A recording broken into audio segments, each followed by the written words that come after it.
Hello students, good morning and welcome our channel the learning lab, जहां हम आपके लिए लेकर आए हैं NTPC 12th level practice set series, जिसमें सभी इम्पोर्टेंट करंट अफेयर्स और प्रीवियस ईयर में पूछे गए सभी क्वेश्चनों को सम्मिलित किया गया है।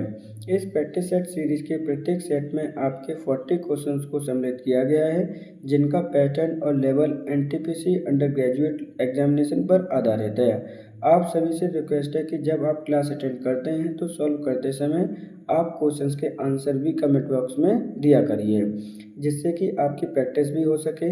वीडियो के लास्ट में आप अपना स्कोर साझा कर सकते हैं कि आपका स्कोर कितना है आउट ऑफ 40 क्वेश्चंस। आपसे रिक्वेस्ट है कि आपको अगर कंटेंट पसंद आता है तो वीडियो को लाइक और चैनल को सब्सक्राइब जरूर करें, जिससे कि आपको आने वाले वीडियो का नोटिफिकेशन प्राप्त हो सके। और अगर आपको हमें कोई सजेशन देना है तो आप हमें कमेंट बॉक्स में आकर दे सकते हैं। वीडियो स्टार्ट करने से पहले आपके लिए इन्फॉर्मेशन है, जो बच्चे पेट 2025 की प्रिपरेशन कर रहे हैं और प्रैक्टिस करना चाहते हैं, उनके लिए चैनल पर already 50 marks practice set series start हो चुकी है। आप वहां पर जाकर उसे देख सकते हैं। तो चलिए देखते हैं आज का अपना पहला क्वेश्चन। शेखा नासिर अल नोवेस किस संगठन की पहली महिला महासचिव चुनी गई हैं? संयुक्त राष्ट्र विश्व पर्यटन संगठन, संयुक्त राष्ट्र विकास संगठन, अंतर्राष्ट्रीय न्यायालय या फिर विश्व बैंक। तो क्वेश्चन को ध्यान से समझिए। क्वेश्चन में बोला गया है शेखा नासिर अल नोवेस किस संगठन की पहली महिला महासचिव चुनी गई हैं? तो सही आंसर होगा ऑप्शन नंबर आपका 1, संयुक्त राष्ट्र विश्व पर्यटन संगठन की पहली महिला महासचिव बननी है आपकी शेखा नासिर अल नोवेस। अब बात करते हैं संगठन की। तो इसकी स्थापना कब की गई है? तो स्थापना की गई है आपके 1975 में। इसका हेडक्वार्टर कहाँ पर है? तो हेडक्वार्टर है आपका मैड्रिड में। और मैड्रिड कहाँ है? तो ये आपके स्पेन कंट्री की राजधानी है। टोटल मेंबर इसके अंतर्गत कितने हैं? तो 160 टोटल मेंबर हैं। सही आंसर होगा ऑप्शन नंबर 1। मिस वर्ल्ड 2025 प्रतियोगिता का आयोजन कहाँ किया गया? तेलंगाना, दिल्ली, मध्य प्रदेश या फिर राजस्थान। तो क्वेश्चन को ध्यान से समझना है। मिस वर्ल्ड 2025 प्रतियोगिता का आयोजन तेलंगाना राज्य में किया गया है। सही आंसर होगा ऑप्शन नंबर 1। तेलंगाना राज्य के किस शहर में किया गया? तो इसका नाम है आपके हैदराबाद में आपका आयोजन किया गया है। हैदराबाद में कौन से एडिशन का किया गया है? तो 2025 में इसका एडिशन था 72। बात कर लेते हैं विनर की कि 2025 की विनर कौन है? तो विनर है आपकी ओपाला सुचाता चांगसी।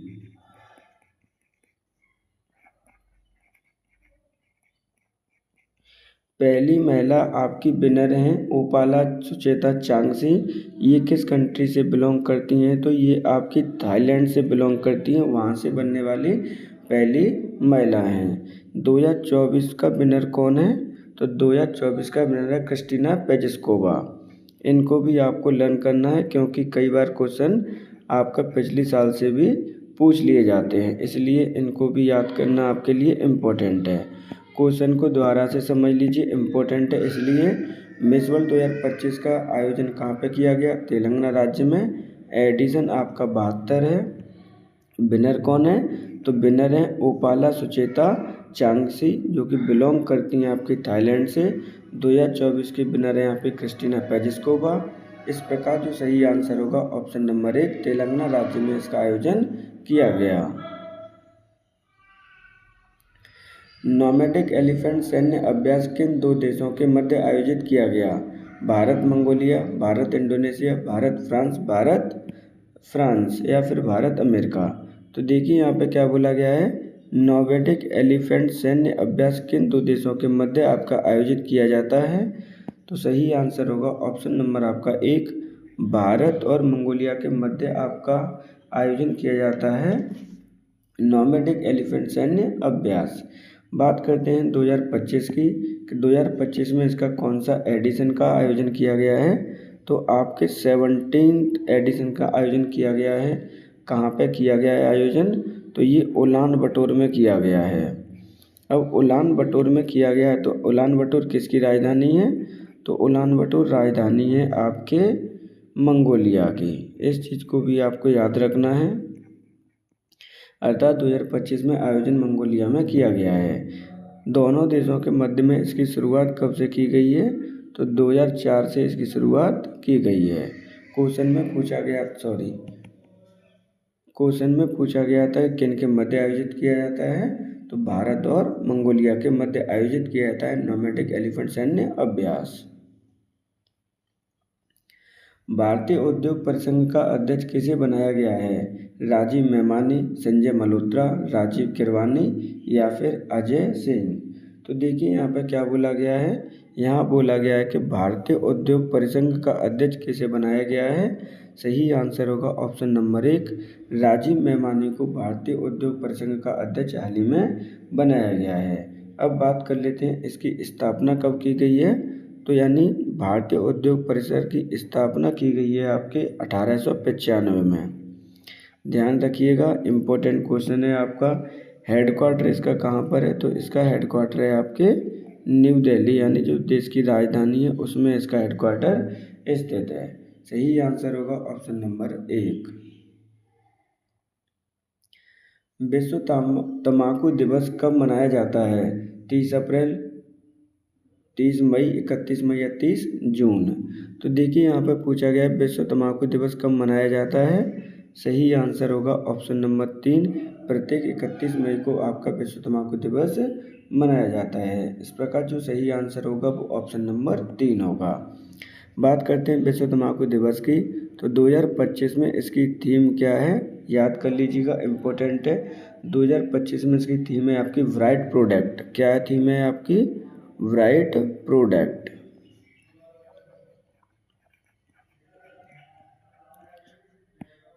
विश्व तंबाकू दिवस मनाने की शुरुआत कब की गई? किसके द्वारा घोषणा की गई है?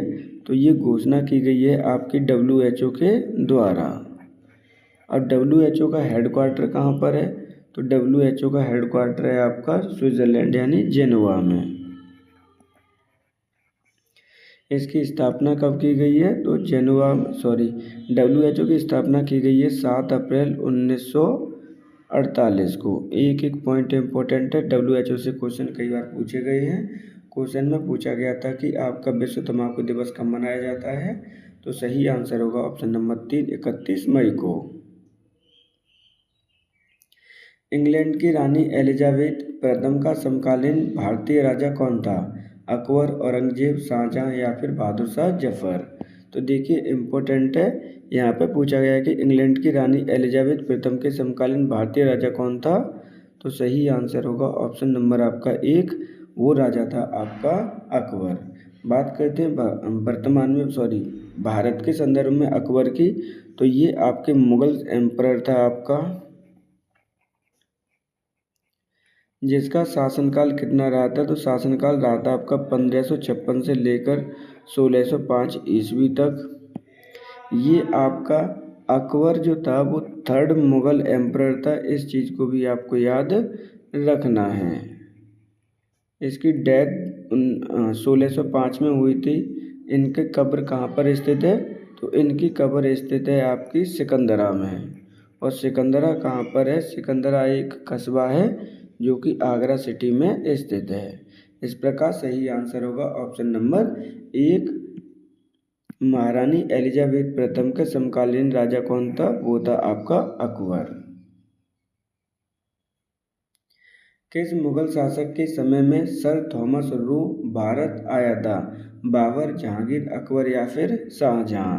तो देखिए यहाँ पर आपसे पूछा गया है कि किस मुगल शासक के समय में थॉमस रो भारत आया था। तो सही आंसर होगा ऑप्शन नंबर आपका 2, जहांगीर। बात करते हैं मुगल शासक की।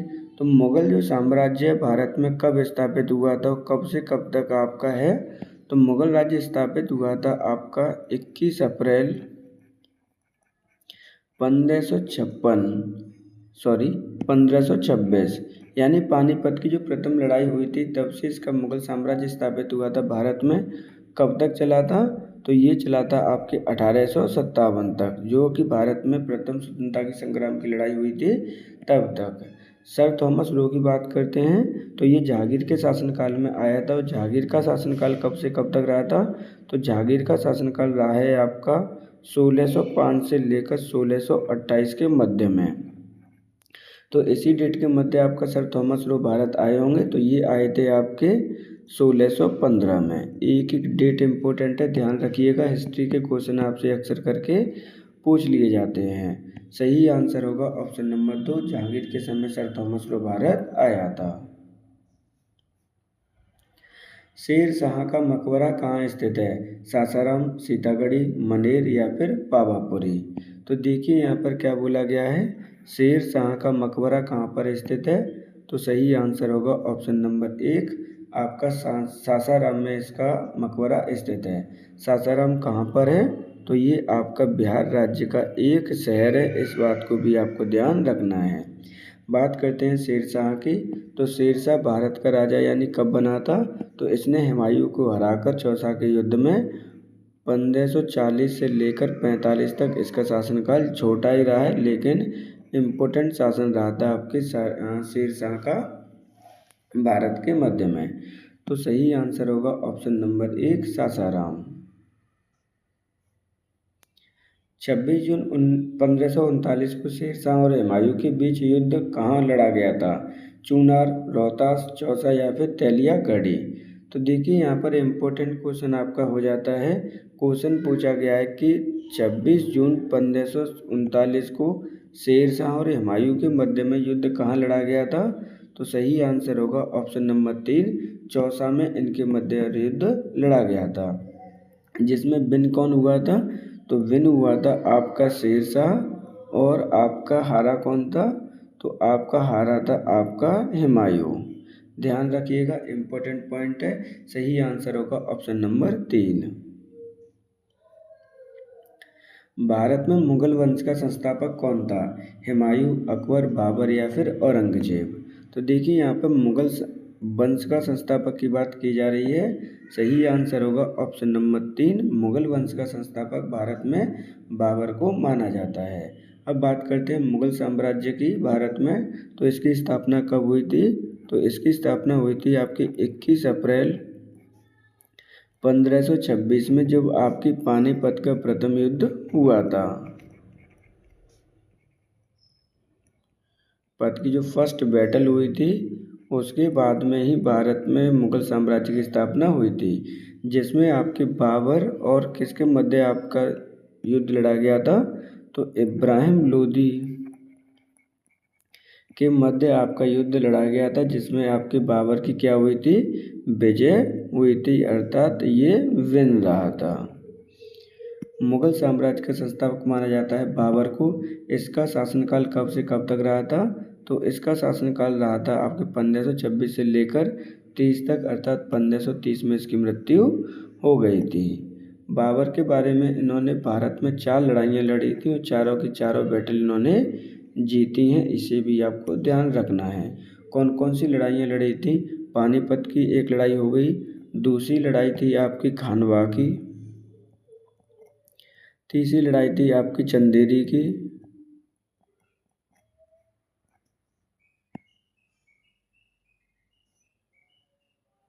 और चौथी लड़ाई थी आपकी घाघरा की। तो ये चारों ही आपको लर्न करनी है। सही आंसर होगा ऑप्शन नंबर आपका 3। अच्छा, एक और समझ लीजिए, इनका शासनकाल कब से कब तक रहा, यानी मुगल साम्राज्य कब से कब तक रहा था? तो मुगल साम्राज्य आपका 1526 से लेकर 1857 तक आपका मुगल साम्राज्य भारत में रहा था। क्वेश्चन को मैं दोबारा से समझा देता हूँ। यहाँ पर मुगल वंश का संस्थापक पूछा गया था, वो है बाबर, जिसकी स्थापना कब से कब हुई थी? तो 21 अप्रैल 1526 में पानीपत की प्रथम लड़ाई से इसकी स्थापना हुई है, जिसमें बाबर और इब्राहिम लोदी के बीच लड़ाई हुई थी। कब तक हुई थी? तो इसमें बाबर की विजय हुई थी। बाबर का जो शासनकाल है 1526 से लेकर 30 तक था। 4 लड़ाइयाँ लड़ी थी, पानीपत की, खानवा, चंदेरी और घाघरा की। इस प्रकार जो सही आंसर होगा ऑप्शन नंबर 3 होगा। शेख बहाउद्दीन जकारिया किस संप्रदाय से संबंधित थे? सोहावर्दी संप्रदाय, ऋषि संप्रदाय, चिश्ती संप्रदाय या फिर फिरदौसी संप्रदाय? तो देखिए यहाँ पर बोला गया है शेख बहाउद्दीन जकारिया किस संप्रदाय से आपके संबंधित थे? तो सही आंसर होगा ऑप्शन नंबर आपका 1, सोहावर्दी संप्रदाय से आपके संबंधित थे। अब ये क्या होता है? तो ये आपका एक मुस्लिम पीर होते हैं। मुस्लिम जो मौलवी होते हैं वो अपने अपने मज़हब को प्रमोट करते हैं। इन्होंने संगीत को क्या कर दिया था? बैन कर दिया था। ध्यान रखिएगा, सही आंसर होगा ऑप्शन नंबर 1। निम्नलिखित में से किस सूफी सिलसिले की स्थापना बिहार में हुई थी? कदरिया, कलंदर, फिरदौसिया या फिर कुमारिया?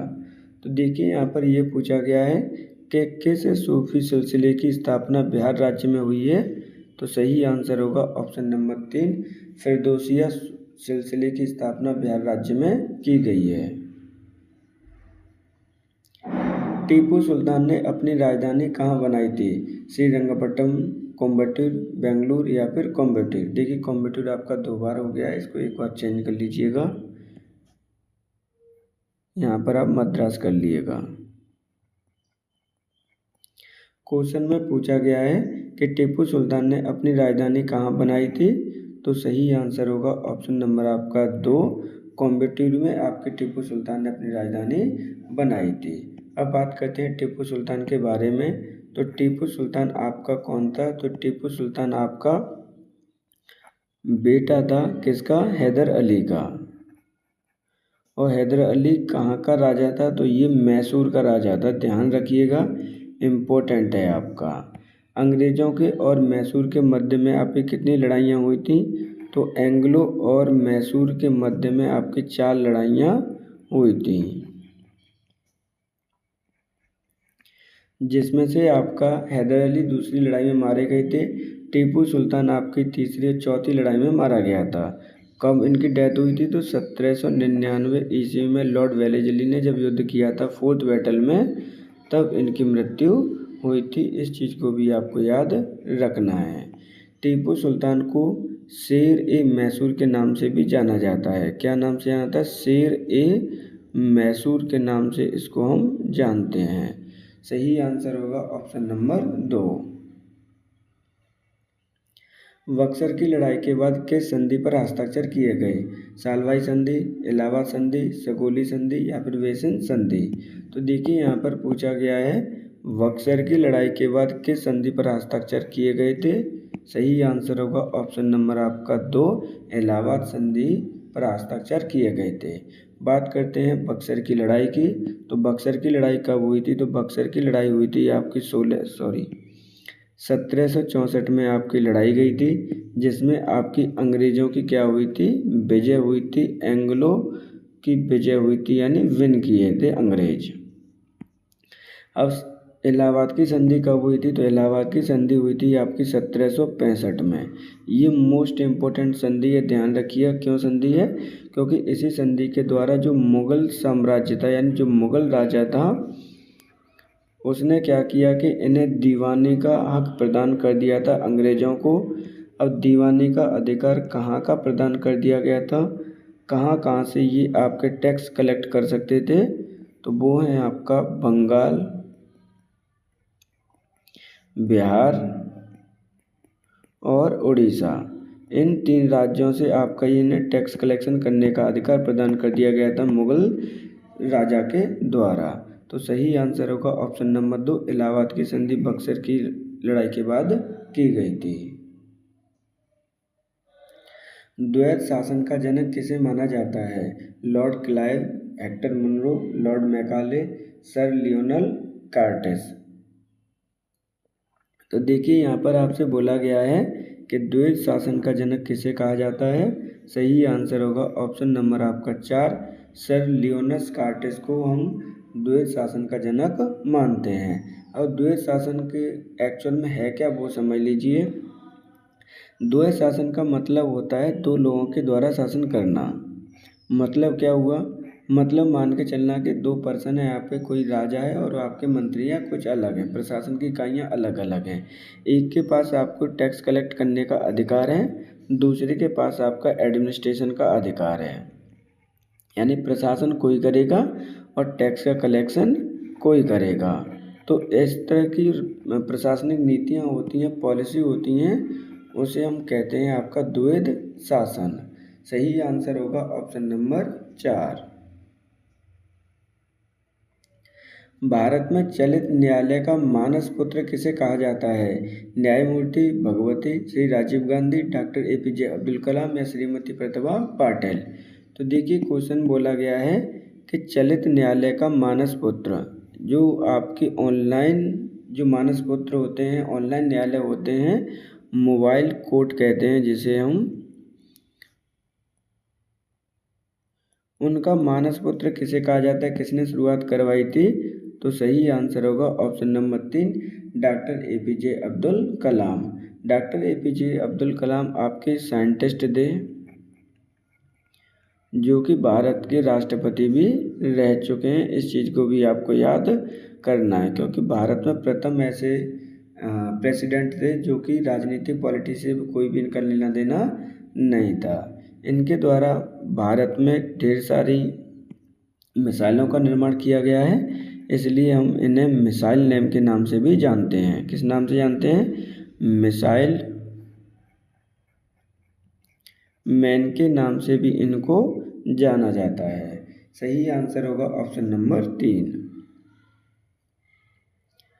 संविधान की 10वीं अनुसूची से संबंधित विषय को छोड़कर अन्य किसी आधार पर राज्य विधानसभा से योग्यता का निर्णय कौन करता है? राज्यपाल, विधानसभा अध्यक्ष, राज्य चुनाव आयोग या फिर उच्च न्यायालय।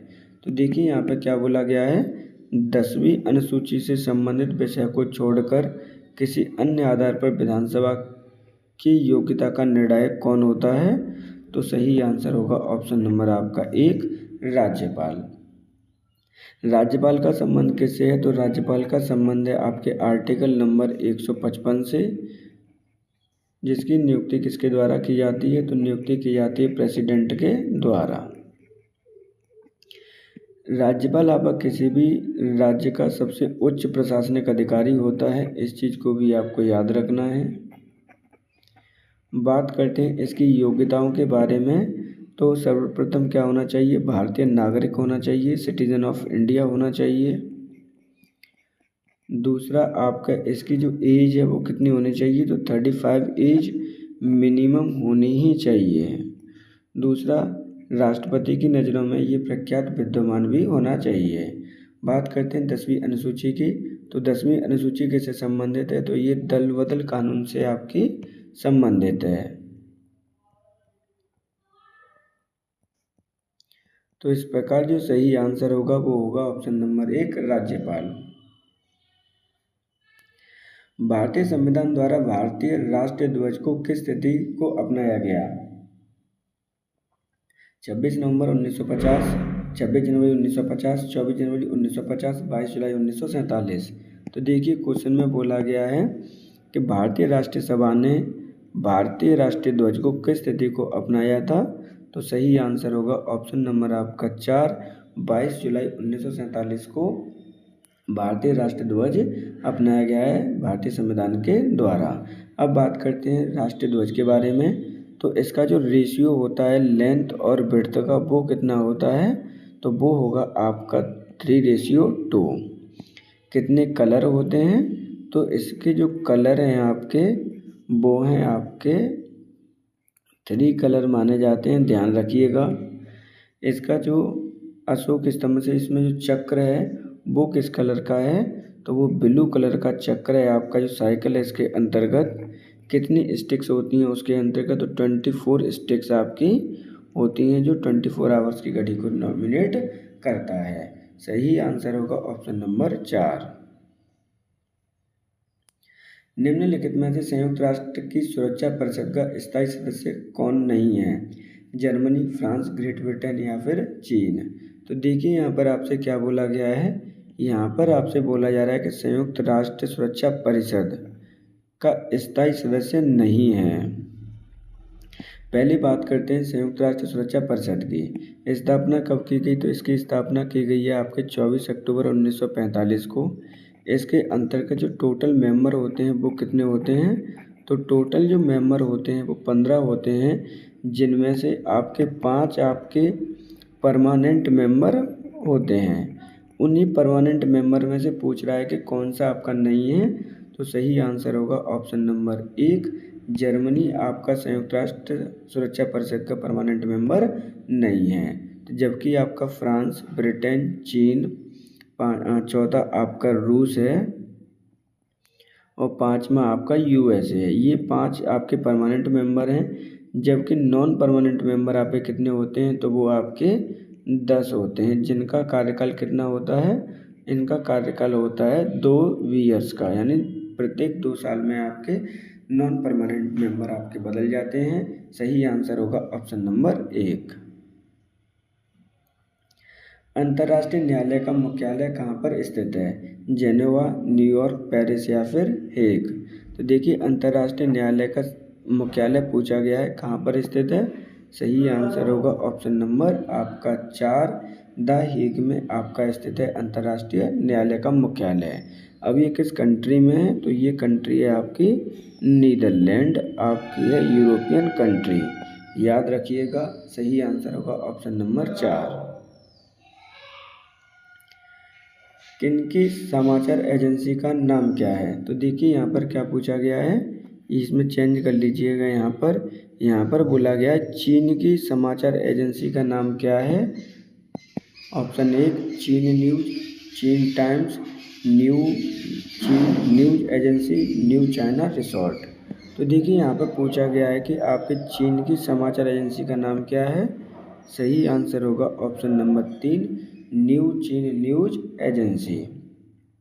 अब चीन की राजधानी क्या है? तो चीन की राजधानी है आपकी बीजिंग। यहाँ के राष्ट्रपति का नाम क्या है? तो जिनपिंग। इनको भी आपको याद रखना है, ध्यान रखिएगा, ये यहाँ के प्रेसिडेंट हैं। ये भारत के किस डायरेक्शन में स्थित है? तो ये भारत के नॉर्थ डायरेक्शन में आपका पड़ोसी कंट्री है। इस बात को भी आपको ध्यान रखना है। सही आंसर होगा ऑप्शन नंबर आपका 3। किस देश की सरकारी रिपोर्ट को येलो बुक कहा जाता है? फ्रांस, इटली, ब्रिटेन या फिर जर्मनी? तो देखिए यहाँ पर बोला गया है किस देश की सरकारी रिपोर्ट को येलो बुक के नाम से जानते हैं? सही आंसर होगा ऑप्शन नंबर आपका 2, इटली को। इटली की राजधानी क्या है? तो इटली की राजधानी है आपकी रोम। यहाँ की आपकी पीएम कौन है? तो आपकी पीएम जो मेलोडी करके नाम उनका, मेलोनी करके नाम है उनका, मेलोनी ही लर्न कर लीजिए। ये एक यूरोपियन कंट्री है। इटली के बारे में जो सबसे ज़्यादा इम्पोर्टेंट है वो समझ लीजिए, पॉइंट है आपके। 2024 में आपकी G7 की बैठक की गई थी कहाँ पर? इटली में। इटली आपका पहला ऐसा कंट्री है सो पहली बार T20 वर्ल्ड कप में इसने क्या किया है? क्वालिफाई किया है, तो जो कि 2026 में होना है। सही आंसर होगा ऑप्शन नंबर 2। भारत के प्रथम विश्वविद्यालय की स्थापना अगस्त 1987 में कहाँ हुई थी? अहमदाबाद, नई दिल्ली, बेंगलुरु या फिर तिरुवनंतपुरम? तो देखिए यहाँ पर क्या बोला गया है, भारत के प्रथम विधि विश्वविद्यालय की स्थापना अगस्त 1987 को कहाँ पर की गई थी? तो सही आंसर होगा ऑप्शन नंबर आपका 3, बेंगलुरु में। बेंगलुरु कहाँ पर स्थित है? तो ये आपके कर्नाटक राज्य की राजधानी है। बात करते हैं बेंगलुरु के बारे में। तो बेंगलुरु को सिलिकॉन वैली ऑफ इंडिया कहा जाता है। इस पॉइंट को भी आपको याद रखना है, क्योंकि यहाँ से पहले कई बार क्वेश्चन आपके पूछे गए हैं। अब सिलिकॉन वैली ऑफ इंडिया क्यों कहा जाता है बेंगलुरु को? तो बेंगलुरु एक आपका आईटी पावर हाउस है, यानी वहाँ पर सबसे ज़्यादा इंफॉर्मेशन टेक्नोलॉजी का वर्क किया जाता है, इसलिए हम आईटी पावर हाउस के नाम से भी जानते हैं, सिलिकॉन वैली ऑफ इंडिया के नाम से भी जानते हैं। सही आंसर होगा ऑप्शन नंबर 3। निम्नलिखित में से किस राज्य में कर्क रेखा नहीं गुजरती? राजस्थान, त्रिपुरा, ओडिशा या फिर झारखंड? इम्पोर्टेंट है, ध्यान रखिएगा। ये क्वेश्चन जब से आपके एग्ज़ाम स्टार्ट हुए हैं एनटीपीसी 12th लेवल के जो हम प्रैक्टिस कर रहे हैं, 2 बार क्वेश्चन ऑलरेडी ये आ चुका है, इसलिए कर्क रेखा से संबंधित क्वेश्चन इम्पोर्टेंट है, ध्यान रखिएगा। 1 to 1 पॉइंट हम इसको समझने वाले हैं। किस राज्य में कर्क रेखा नहीं गुजरती है? पहले आंसर देख लेते हैं। सही आंसर होगा ऑप्शन नंबर 3, उड़ीसा राज्य से आपकी कर्क रेखा नहीं गुजरती है। अब बात करते हैं कर्क रेखा के बारे में। तो कर्क रेखा आपके भारत के मध्य से होकर गुजरती है। कितने राज्यों से होकर गुजरती है? तो ये आपकी 8 स्टेट से आपकी गुजरती है। इनको मैं डायरेक्शन वाइज बता रहा हूँ। किस डायरेक्शन में बता रहा हूँ? तो वेस्ट टू ईस्ट डायरेक्शन में आपको इनको बता रहा हूँ, क्रम से हैं, ध्यान रखिएगा, इम्पोर्टेंट है। तो जो सबसे पहले काटती है वो है आपका गुजरात, दूसरा है आपका राजस्थान, उसके बाद आता है आपका एमपी, उसके बाद आता है आपका झारखंड, उसके बाद है आपका छत्तीसगढ़ है, देन छत्तीसगढ़ के बाद आता है आपका वेस्ट बंगाल, उसके बाद त्रिपुरा और उसके बाद है आपका मिजोरम। इन 8 राज्यों से होकर गुजरती है आपकी कर्क रेखा। कर्क रेखा की जो डायमेंशन है या फिर मैग्नीट्यूड है वो कितना है? तो ये 23.5 डिग्री नॉर्थ से होकर गुजरती है। क्वेश्चन में पूछा गया था कर्क रेखा किससे नहीं गुजरती है? तो सही आंसर होगा ऑप्शन नंबर 3, उड़ीसा राज्य से होकर नहीं गुजरती है। ध्यान रखिएगा, कर्क रेखा से संबंधित क्वेश्चन आपका 2 बार पहले ही पूछा जा चुका है, 2026 में जो करंट में आपके ऑनलाइन एग्जाम हो रहे हैं उनमें। तो इसी प्रकार से क्वेश्चन आ रहे हैं। आपकी प्रैक्टिस अच्छी चल रही है, आप इसको शेयर एंड वीडियो को लाइक जरूर करते रहिए। किस पठार पर कर्क रेखा तथा भारतीय मानक रेखा समय एक दूसरे को काटती है? मालवा, बघेलखंड, बुंदेलखंड या फिर रोहिलखंड? तो देखिए, अब ये क्वेश्चन बहुत ज़्यादा ट्रिकी है, इम्पोर्टेंट है। देखिए, किस पठार पर आपकी कर्क रेखा और भारतीय मानक रेखा समय एक दूसरे को काटती है? पहले कंसेप्ट समझ लीजिए, उसके बाद आंसर आप इजीली आइडेंटिफाई कर पाएंगे। कर्क रेखा जो कि आपका वेस्ट टू ईस्ट आपकी मूवमेंट करती है भारत में, अभी इससे पहले वाले क्वेश्चन में ही बताया कि 8 राज्यों से गुजरती है, जबकि आपकी भारतीय मानक रेखा आपकी गुजरती है नॉर्थ टू साउथ में। ये कितने राज्यों से होकर गुजरती है? तो ये गुजरती है आपके 5 राज्यों से। अब कौन कौन से 5 स्टेट्स हैं उसको हम बाद में डिस्कस करते हैं। पूछा गया है कि ये जो पॉइंट है वो कहाँ पर है? तो सही आंसर होगा ऑप्शन नंबर आपका 3, ये बुंदेलखंड राज्य से, बुंदेलखंड क्षेत्र से आपके बुंदेलखंड पठार से होकर एक दूसरे को काटती है। आपकी भारतीय मानक स्टैंडर्ड कितने डिग्री पर लिया जाता है? तो ये लिया जाता है 82.5 डिग्री नॉर्थ पर। कर्क रेखा ली जाती है आपके 23.5 डिग्री नॉर्थ में। काटती कहाँ पर है? इस क्षेत्र में काटती है। सही आंसर होगा ऑप्शन नंबर 3। भारतीय मानक समय रेखा एवं ग्रीनविच माध्य समय में कितना अंतर है? 4 घंटे का, 5 घंटे का, 4.5 घंटे का, 5.5 घंटे का? तो देखिए, भारतीय मानक समय रेखा और ग्रीनविच मध्य जो समय का अंतर है वो है आपके 5.5 घंटे का। सही आंसर होगा ऑप्शन नंबर 3, 5.5 घंटे का अंतर भी। और ये क्या है आपका 5.5 घंटे भारतीय समय क्या होता है? आगे होता है ग्रीनविच मध्य समय का। ये कहाँ पर स्थित है? तो ये आपके लंदन में स्थित है।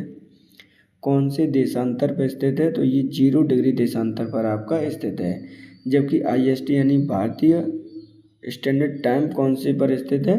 तो वो स्थित है आपके 82.5 डिग्री नॉर्थ पर। देख लीजिए, इम्पोर्टेंट है। अब बात करते हैं लाइट की स्पीड की, लाइट के कवर करने की डिस्टेंस को। तो 1 डिग्री देशांतर को मूवमेंट करने में लाइट को 4 मिनट लगते हैं। कितना मिनट लगता है आपका? 4 मिनट लगते हैं। जब आप 4 का मल्टीप्लाई 82.5 डिग्री में करते हैं तो आपका आंसर आता है 330 मिनट। जब 330 मिनट को आप कन्वर्ट कर लेते हैं घंटे में तो आपका ऑप्शन सही आ जाता है, ऑप्शन नंबर 3, 5.5 घंटे भारतीय मानक समय, जो कि लंदन में स्थित है, ग्रीनविच मध्य समय से आगे है। भारत और चीन के मध्य या बीच सीमा रेखा को क्या कहा जाता है? मैकमोहन रेखा, इंदिरा पॉइंट, रेड क्लिफ या फिर डूरंड रेखा? देखिए, यहाँ पे पूछा गया है भारत और चीन के मध्य समय रेखा को, सीमा रेखा को क्या कहा जाता है? सही आंसर होगा मैकमोहन रेखा। अदर ऑप्शन देख लीजिए। रेड क्लिफ रेखा किन के मध्य बनी है? तो ये इंडिया और पाकिस्तान के मध्य आपकी है। डूरंड रेखा है वो इंडिया और अफगानिस्तान के मध्य है, इसको आपको याद रखना है। जबकि जो इंदिरा पॉइंट है वो भारत का क्या है? सबसे साउदर्न पॉइंट है आपका। इस प्रकार सही आंसर होगा मैकमोहन रेखा, जो कि भारत और चीन के मध्य बॉर्डर रेखा बनाती है। निम्नलिखित में से किसकी भारत के साथ सबसे लंबी सीमा रेखा है? पाकिस्तान, चीन, बांग्लादेश या फिर म्यांमार। तो देखिए यहाँ पे पूछा गया है कि किसकी भारत के साथ सबसे लंबी सीमा रेखा है? तो सही आंसर होगा ऑप्शन नंबर आपका 3, बांग्लादेश। बांग्लादेश भारत के किस में स्थित है? तो बांग्लादेश भारत के ईस्ट में आपका स्थित है। कितना बॉर्डर शेयर करता है भारत के साथ में? तो ये शेयर करता है आपका 4,093 किलोमीटर आपकी बॉर्डरिंग एरिया को साझा करता है। बात करते हैं बांग्लादेश और भारत के कितने राज्य आपस में जॉइंट होते हैं, बॉर्डर बनाते हैं। तो देखिए पहला तो आपका त्रिपुरा है, दूसरा आपका असम है,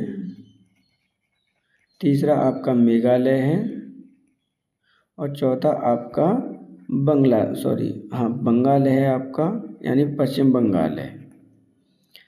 तो ये 4 राज्य आपके से सीमा साझा करते हैं। इस प्रकार जो सही आंसर होगा ऑप्शन नंबर 3 सही आंसर होगा। मूला, मरकत और बोलन क्या हैं? कश्मीर के शहर, पर्वत चोटियाँ, पर्वतीय दर्रे या फिर पर्वतीय घाटियाँ। तो देखिए मूला, मरकत और बोलन, यहाँ पर आपका कॉमा है, ये क्या है? तो ये है आपके पर्वतीय दर्रे। सही आंसर होगा ऑप्शन नंबर 3। अब पर्वतीय दर्रे क्या होते हैं? तो देखो पहाड़ के मध्य में आपका जो ये रास्ता होता है जहाँ से आपका एक कंट्री से दूसरे कंट्री में ट्रेड के लिए यूज किए जाते हैं, यातायात के लिए यूज किए जाते हैं, ऐसे पासेस को हम क्या कहते हैं? दर्रे कहते हैं। ऐसे गैप को हम क्या कहते हैं? दर्रे कहते हैं। जैसे भारत में आपने कुछ फेमस नाम भी सुने होंगे, एक नाथुला दर्रे का नाम अक्सर करके आप सुनते हैं, जो कि इंडिया और चाइना के मध्य में आपका ट्रेड किया जाता है यहाँ से। तो सही आंसर होगा ऑप्शन नंबर 3 पर्वतीय दर्रे हैं। मध्य प्रदेश की सर्वाधिक लंबी सीमा रेखा किस राज्य के साथ है? महाराष्ट्र, उत्तर प्रदेश, आंध्र प्रदेश या फिर राजस्थान। तो देखिए मध्य प्रदेश की जो सबसे लंबी सीमा रेखा किस राज्य के साथ साझा होती है? तो सही आंसर होगा ऑप्शन नंबर 2 उत्तर प्रदेश के साथ में। अब बात करते हैं उत्तर प्रदेश के साथ में कौन से डायरेक्शन में उत्तर प्रदेश है? तो इसके नॉर्थ डायरेक्शन में आपका उत्तर प्रदेश है, मध्य प्रदेश के नॉर्थ डायरेक्शन में। मध्य प्रदेश की बात की जाए तो इसकी राजधानी है आपकी भोपाल। मोहन यादव यहाँ के क्या हैं? आपके सीएम हैं। अक्सर करके यहाँ पे एक पर्यटन क्षेत्र है, महाकालेश्वर का मंदिर यहीं पर स्थित है, जो कि लोग यहाँ पर 12 ज्योतिर्लिंग में से दर्शन करने के लिए यहाँ पर जाते हैं। सही आंसर होगा ऑप्शन नंबर 2।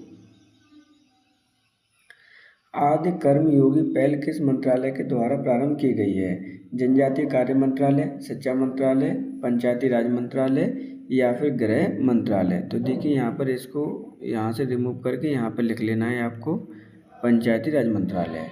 क्वेश्चन में पूछा गया है कि आदि कर्म योगी पहल किस मंत्रालय के द्वारा प्रारंभ की गई है? सही आंसर होगा ऑप्शन नंबर 1 जनजातीय कार्य मंत्रालय के द्वारा इसको प्रारंभ किया गया है। उद्देश्य क्या है? तो उद्देश्य आपके जितने भी आपके ट्रिब्यूनल्स हैं, जितनी भी जनजातियाँ हैं, उनको गवर्नमेंट स्कीम्स के बारे में इन्फॉर्म करना, उनका लाभ उनको देना। सही आंसर होगा ऑप्शन नंबर 1। FIH महिला प्रीमियर लीग 2025 का आयोजन कहाँ किया गया? भारत, जर्मनी, संयुक्त राज्य अमेरिका या फिर फ्रांस। तो देखिए इम्पोर्टेंट क्वेश्चन है आपका, FIH महिला प्रीमियर लीग 2025 का आयोजन कहाँ पे किया गया है? सही आंसर होगा ऑप्शन नंबर FIH महिला प्रीमियर लीग 2025 का आयोजन कहाँ किया गया? भारत, जर्मनी, संयुक्त राज्य अमेरिका या फिर फ्रांस। तो क्वेश्चन को ध्यान से समझिए। इसका आयोजन कहाँ पे किया गया है, ये क्वेश्चन आपसे पूछा गया है। सही आंसर होगा ऑप्शन नंबर आपका 2, जर्मनी में इसका आयोजन किया गया है। जर्मनी में भी कहाँ पे किया गया है, तो एक शहर का नाम है बर्लिन, जो कि आपकी कैपिटल है कहाँ की, जर्मनी की। इस प्रतियोगिता के अंतर्गत आपका प्रथम स्थान किसने प्राप्त किया है, तो फर्स्ट रैंक आई है आपके नीदरलैंड कंट्री की, जबकि अंतिम स्थान किसको प्राप्त हुआ है, यानी लास्ट स्थान किसको प्राप्त हुआ है, तो वो है आपका इंडिया अर्थात भारत। सही आंसर होगा option number 2। National doctors day प्रतिवर्ष किस दिन सेलिब्रेट किया जाता है, 1 जुलाई, 11 जुलाई, 27 जुलाई या फिर 29 जुलाई। तो देखिए यहाँ पर क्या बोला गया है, नेशनल डॉक्टर्स डे प्रति वर्ष किस दिन आपका सेलिब्रेट करते हैं, तो सही आंसर होगा ऑप्शन नंबर 1 जुलाई को आपका सेलिब्रेट किया जाता है। पहली बार कब सेलिब्रेट किया गया था, अर्थात इसकी स्टार्टिंग कब से हुई है, तो पहली बार आपका सेलिब्रेट किया गया है 1 जुलाई 1991 में। एक एक पॉइंट इम्पोर्टेंट है, ध्यान रखिएगा। आपका 2025 की थीम क्या है इसके अंतर्गत, तो थीम है आपकी बिहाइंड द मास्क। क्या है आपकी, बिहाइंड द मास्क। तो सही आंसर होगा ऑप्शन नंबर आपका 1। हाल ही में पराग जैन को किसका अध्यक्ष नियुक्त किया गया है, आरबीआई, एसबीआई, आरईडब्ल्यू या फिर डीआरडीओ। तो देखिए यहाँ पे क्या पूछा गया है, पराग जैन को किसका अध्यक्ष नियुक्त किया गया है, तो सही आंसर होगा ऑप्शन नंबर आपका 3, आरईडब्ल्यू अर्थात रॉ का अध्यक्ष नियुक्त किया गया है, जो कि हमारी एक एजेंसी है, खुफिया एजेंसी है जिसे हम कहते हैं। इनको किसने रिप्लेस किया है, सॉरी इनने किसको रिप्लेस किया है, तो इनने रिप्लेस किया है रवि सिन्हा को। रवि सिन्हा के रिप्लेसमेंट के तौर पर आपके आए हैं कौन, पराग जैन। बात करते हैं रॉ की, तो रॉ की स्थापना कब की गई है, तो इसकी स्थापना की गई थी 1968 में। हेडक्वार्टर कहाँ पर है, तो हेडक्वार्टर है आपके न्यू दिल्ली में। सही आंसर होगा ऑप्शन नंबर 3। हाल ही में गृह मंत्री अमित शाह जी के द्वारा राष्ट्रीय हल्दी बोर्ड का उद्घाटन कहाँ किया गया, निजामाबाद, हैदराबाद, चेन्नई या फिर बेंगलुरु। तो देखिए यहाँ पे क्या है कि राष्ट्रीय हल्दी बोर्ड का उद्घाटन किया गया है, कहाँ पर किया गया है, क्वेश्चन पूछा गया है। सही आंसर है ऑप्शन नंबर आपका 1, निजामाबाद शहर में आपका उद्घाटन किया गया है, किसके द्वारा, गृह मंत्री अमित शाह जी के द्वारा। इम्पोर्टेंट है, ध्यान रखिएगा। अब बात करते हैं किस दिन किया गया है, तो ये आपकी स्थापना हुई है 14 जून 2025 को। लेटेस्ट है आपका, इसलिए इम्पोर्टेंट है, ध्यान रखिएगा। 112 पॉइंट। टारगेट क्या रखा गया है इस हल्दी बोर्ड का, तो टारगेट रखा गया है कि 2030 तक हम हल्दी का एक्सपोर्ट और इंपोर्ट करके 1 बिलियन आपका व्यापार करेंगे, ट्रेड करेंगे, किसका, हल्दी का। बात करते हैं इसके पहले अध्यक्ष के रूप में कि किसे चुना गया है, क्योंकि इम्पोर्टेंट है, इसी साल इसकी स्थापना हुई है। तो पहले आपके जो अध्यक्ष बने हैं वो हैं आपके पेल्ले गंगा रेड्डी। इनको याद करना ही करना है, ध्यान रखिएगा, क्वेश्चन में पूछे जा सकते हैं आपसे। तो इस प्रकार जो सही आंसर होगा ऑप्शन नंबर 1 होगा, निजामाबाद। महायोगी गुरु गोरखनाथ आयुष विश्वविद्यालय का उद्घाटन किसने किया, नरेंद्र मोदी, द्रौपदी मुर्मू, योगी आदित्यनाथ या फिर जगदीप धनखड़। तो देखिए यहाँ पर क्या बोला गया है, महायोगी गुरु गोरखनाथ आयुष विश्वविद्यालय का उद्घाटन किसके द्वारा किया गया है। सही आंसर होगा ऑप्शन नंबर आपका 2, राष्ट्रपति द्रौपदी मुर्मू महोदय जी के द्वारा इसका उद्घाटन किया गया है। बात करते हैं इस विश्वविद्यालय के बारे में, ये किस राज्य में स्थित है, तो ये स्थित है आपके उत्तर प्रदेश के गोरखपुर जिले में। तो इस प्रकार सही आंसर होगा ऑप्शन नंबर 2।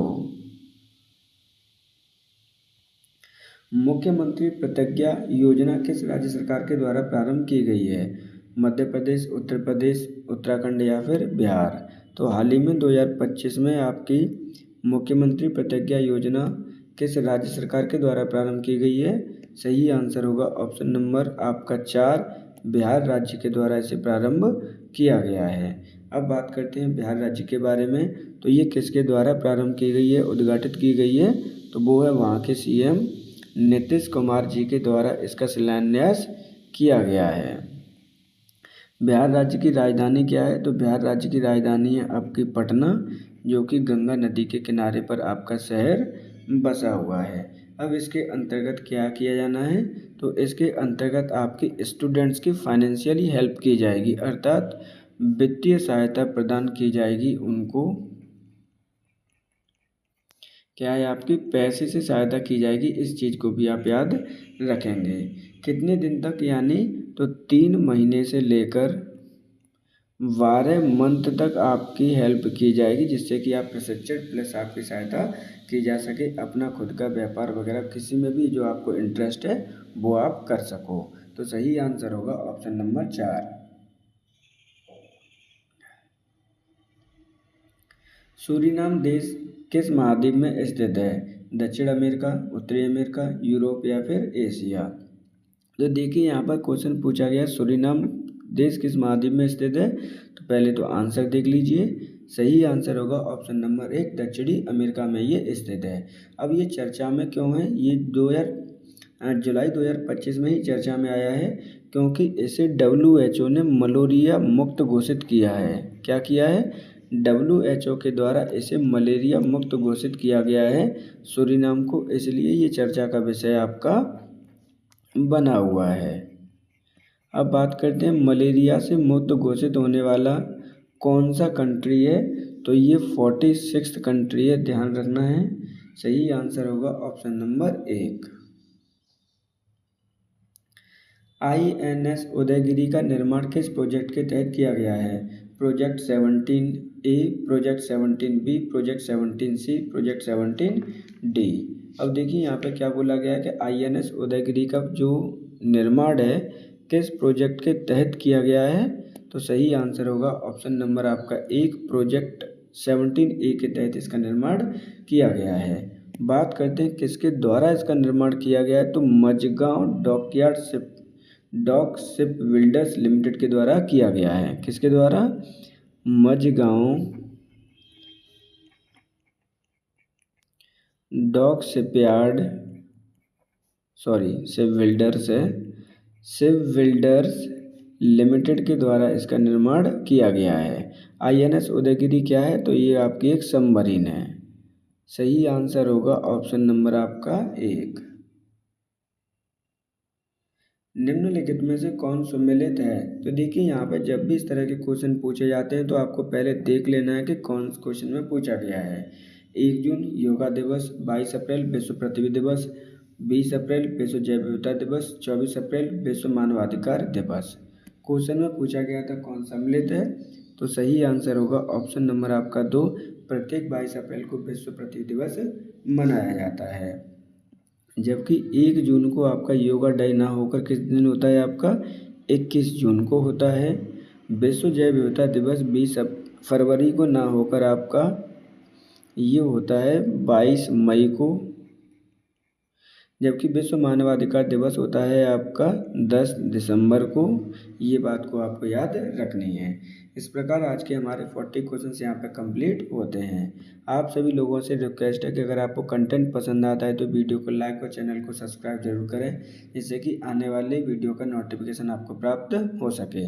आपके लिए इन्फॉर्मेशन है, जिस तरह से हम इंडेक्सेस और आपके रिपोर्ट्स की आपकी वीडियो अवेलेबल है 2025 करंट अफेयर्स कंप्लीट की, उसी तरह से आज आपकी वीडियो यानी शाम तक या फिर कल मॉर्निंग में सेकंड वीडियो अवेलेबल होगी, जिसमें आपके जितने भी 2025 के अवार्ड्स हैं और जितने भी आपके अवार्ड के साथ साथ में जो प्राइजेस दिए जाते हैं, पुरस्कार वगैरह दिए जाते हैं, उनसे संबंधित आपकी डिटेल वीडियो चैनल पर उपलब्ध होगी। उसके लिए आप चैनल को सब्सक्राइब कर लीजिए, जिससे कि आपको नोटिफिकेशन प्राप्त हो सके। आपसे रिक्वेस्ट है कि अगर आपको हमें कोई सजेशन देना है तो बेझिझक आप हमें कमेंट बॉक्स में अपने सजेशन दे सकते हैं, जिससे कि हम बेटर से बेस्ट आपको कंटेंट प्रोवाइड करा सकें और आपकी अच्छी से अच्छी प्रैक्टिस करा सकें। आज के लिए इतना ही, मिलते हैं कल। Thank you for today.